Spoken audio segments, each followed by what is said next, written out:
et bienvenue sur Oseras-tu, le podcast. Nous sommes Manon et Sébastien. Après plusieurs années de salariat dans des domaines très différents, nous avons choisi de chambouler nos vies et de tout changer. Aujourd'hui, nous accompagnons les personnes audacieuses à exprimer cette partie d'elles-mêmes pour qu'elles osent, elles aussi, changer leur vie à leur façon. Seuls, à deux ou avec nos invités, nous allons te partager des parcours inspirants, des retours d'expérience et aussi plein d'astuces et d'idées pour t'aider à oser réaliser tes projets et vivre la vie qui t'épanouit. Tout ça dans la joie et la bonne humeur, alors installe-toi confortablement et bonne écoute. Et si le repos était la clé? Bienvenue dans cet nouvel épisode et aujourd'hui on va parler de repos. Quand on parle de productivité, à quoi est-ce que tu penses directement? Tu penses peut-être à de nombreuses tâches qui s'enchaînent efficacement, etc. Et peut-être que la première chose qui te vient à l'esprit n'est pas le repos.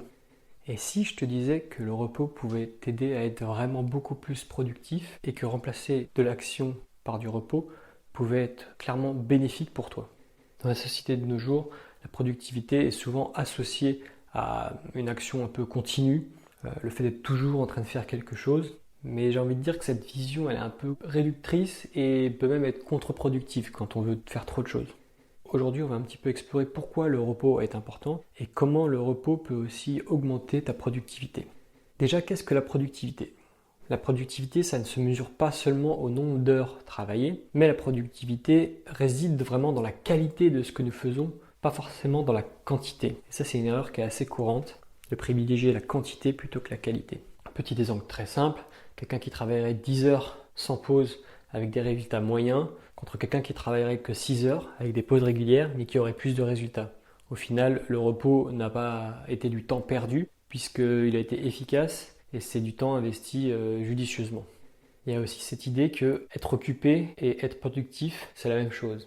Et non, être occupé ne signifie pas être productif. Et au final, faire plusieurs tâches en même temps ou l'occupation constante peut vraiment nuire à notre efficacité et à notre capacité à accomplir nos objectifs. Je ne citerai pas tout ce qui est conséquence d'un épuisement professionnel style burn-out, etc. Mais je crois que tu vois l'idée. Donc le repos est extrêmement important pour une productivité durable en fait.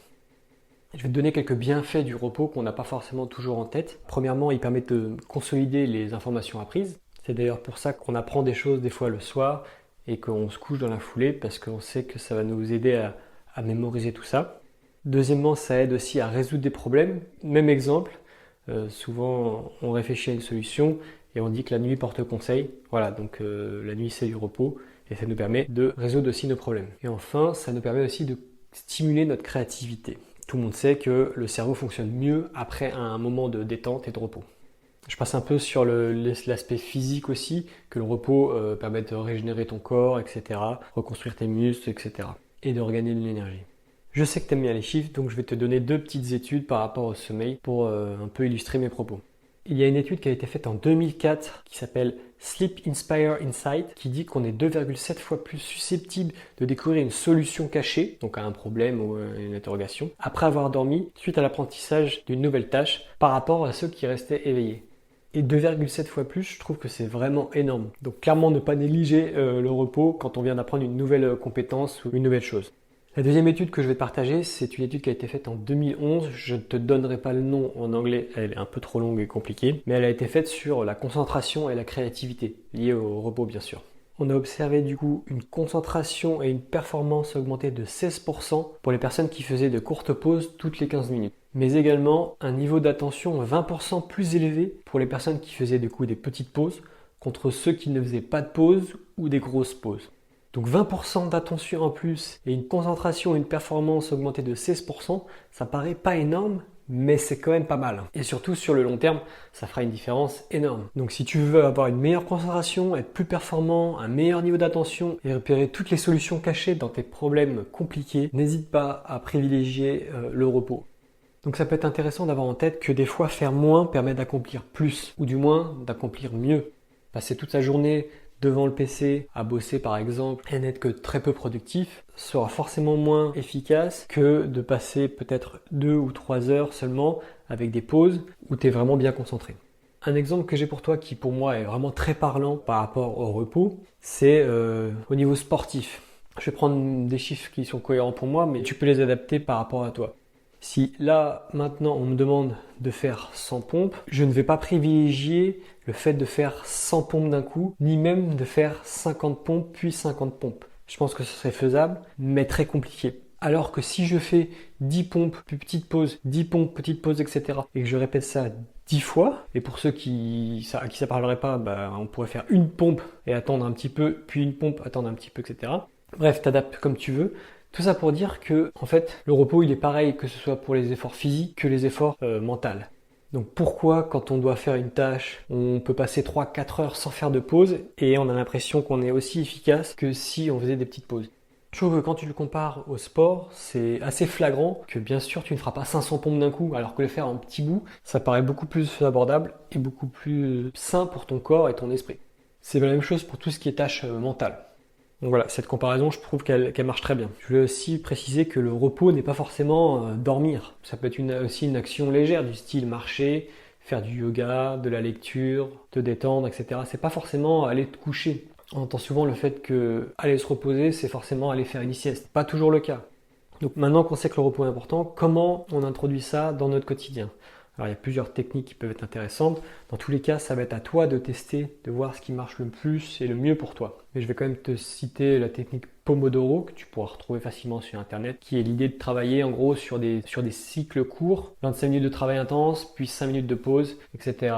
pour maximiser ton efficacité et diminuer ta fatigue mentale. Personnellement, c'est pas ce que je fais. Je suis plus sur des tranches un peu plus longues, mais voilà, tout est possible. Il suffit de s'adapter à toi et ce qui fonctionne le mieux pour toi. Pour ça, il faut tester. Il faut passer à l'action et tester différentes choses. J'ai pas parlé également encore du sommeil en lui-même, le fait de dormir la nuit. Ça, c'est hyper important. Avoir un sommeil de qualité. Pour ça, il faut bien sûr avoir un lit qui te correspond bien évidemment, mais aussi trouver les plages horaires qui te correspondent le mieux, encore une fois. À quelle heure tu te couches et combien de temps tu dors. Ça, c'est hyper précieux de repérer quand est-ce que tu dors trop, quand est-ce que tu dors pas assez et quel est ton rythme idéal pour pouvoir justement être en pleine forme. J'espère qu'avec tout ce que j'ai pu t'amener, tu vas voir le repos non pas comme du temps perdu, mais plus comme un investissement nécessaire pour pouvoir être un peu au meilleur de toi-même et d'être le plus efficace possible. Le but étant de trouver vraiment un équilibre pour toi où chaque moment d'action est contrebalancé par un moment de repos. Donc si tu veux être productif dans la durée, et je précise bien dans la durée, le repos c'est vraiment quelque chose d'essentiel.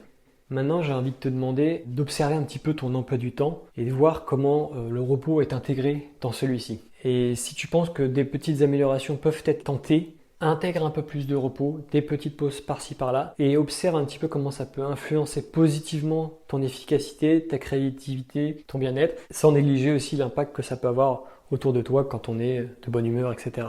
S'il y a bien une chose à retenir, c'est que le repos, c'est hyper important. Et faire un peu le point sur notre repos au quotidien et voir comment on peut intégrer un repos plus sain pour nous au quotidien, je pense que c'est vraiment le plus important. N'hésite pas à me dire en commentaire ce que tu comptes mettre en place pour essayer d'avoir un repos plus productif, je dirais. Ça m'intéresse en tout cas. J'espère également que cet épisode t'a plu et que tu as pu apprendre quelques petites choses et surtout que tu vas pouvoir mettre en place des actions par rapport au repos. Ma nouvelle devise, c'est un épisode des podcasts écoutés, une action mise en place. Donc, quelle est l'action que tu vas mettre en place? C'est la fin de cet épisode. Pour moi, c'était un plaisir. Je te dis à bientôt pour un prochain épisode. C'était Sébastien d'Oseras-tu. Ciao.